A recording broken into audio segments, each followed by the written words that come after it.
கோரை பாய்களை அரசே கொள்முதல் செய்து கூட்டுறவு சங்கங்கள் மூலம் விற்பனை செய்ய வேண்டுமென உற்பத்தியாளர்கள் கோரிக்கை விடுத்துள்ளனர்.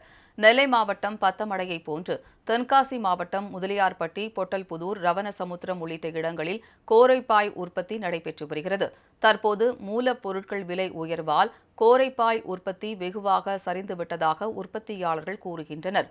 50க்கும் மேற்பட்ட தறிகள் இயங்கி வந்த இடத்தில் தற்போது 10க்கும் குறைவான தறிகளே உள்ளதாக அவர்கள் வேதனை தெரிவித்தனர். கோரைப்புல் விலை உயர்வு, நெகிழியால் செய்யப்படும் பாய் வரத்து அதிகரித்தது போன்ற காரணங்களால் இத்தொழில் நலிவடைந்து வருவதாக உற்பத்தியாளர்கள் கூறுகின்றனர். எனவே தமிழக அரசே கோரை பாய்களை கொள்முதல் செய்து கூட்டுறவு சங்கங்கள் மூலம் விற்பனை செய்ய வேண்டும் என அவர்கள் கோரிக்கை விடுத்துள்ளனர். கோரை மூலப்பொருள் கோரையோட விலையேற்றம், ஆட்கள் பற்றாக்குறை, இதனால் இந்த பாய் மிஷின் உற்பத்தி ரொம்ப குறைஞ்சிருச்சு. வேலையாளர் ரொம்ப பற்றாக்குறை. அரசு இன்றைக்கி 60 மிஷின் ஓடிக்கிட்டு இருந்தது இந்த பக்கத்தில்.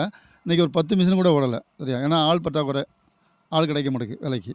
அதனால் அரசு இந்த தொழிலை எங்களுக்கு இந்த பாயை ஒரு சொசைட்டி மூலம் கொள்முதல் பண்ணி விலை நிர்ணயம் பண்ணால் ஒரு தரமாக இருக்கும், இந்த தொழில் பண்ணது இருக்கும்.